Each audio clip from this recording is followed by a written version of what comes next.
In this video, I will show you how to add money to your Crypto.com card. To do this, simply gonna open up Crypto.com and go to card in the bottom right.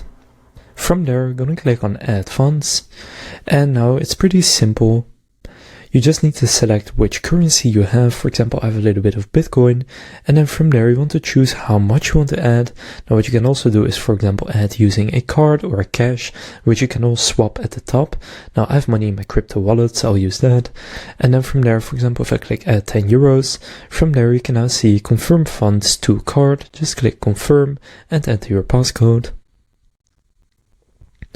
And after doing that, the money will be transferred to your card, and you will now see the balance appear at the top, and I can now use it to make a payment of that amount or less.